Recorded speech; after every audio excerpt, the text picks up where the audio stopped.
பேரன்பிற்கும் பெரும் மதிப்பிற்கும் உடைய ஸ்ரீநகர் பகுதியைச் சேர்ந்த பெரியோர்களே, தாய்மார்களே, வாக்காளர் பெருங்குடி மக்களே, அனைவருக்கும் முதற்கண் என் நெஞ்சார்ந்த நன்றியை உங்களுக்கு உரித்தாக்கி, வருகின்ற 23ஆம் தேதி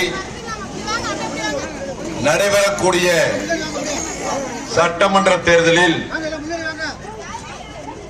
அனைத்து இந்திய அண்ணா திராவிட முன்னேற்ற கழகத்தினுடைய தலைமையிலான தேசிய ஜனநாயக கூட்டணி கட்சிகளினுடைய சார்பாக திருப்பூரினுடைய வடக்கு தொகுதிக்கு வேட்பாளராக நான் நிறுத்தப்பட்டிருக்கின்றேன். எனக்கு நீங்கள் எல்லாம் இரட்டை இலை சின்னத்திலே உங்களுடைய வாக்குகளை தந்து ஒரு மகத்தான வெற்றியை பெற்று தாருங்கள் என கேட்டு நானும் சட்டமன்ற உறுப்பினர் விஜயகுமார் அவர்கள், அதே போல உங்களுடைய மாமன்ற உறுப்பினர் சாந்தி பாலசுப்ரமணியம் அவர்கள் மற்றும் கூட்டணி கட்சியினுடைய அனைத்து நிர்வாகிகளும் உங்களை தேடி இங்கே வந்திருக்கிறோம்.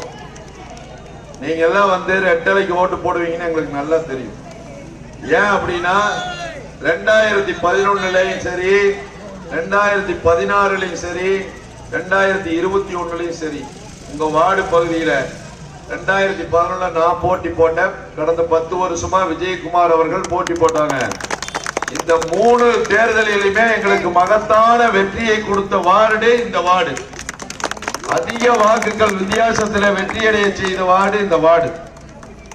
அதே மாதிரி மாமன்ற உறுப்பினர் பாலசுப்ரமணியம், அவங்களுடைய மனைவி சாந்தி பாலசுப்ரமணியத்துக்கும் நீங்க அதிகமான வாக்குகளை கொடுத்து வெற்றியடைய செஞ்சீங்க.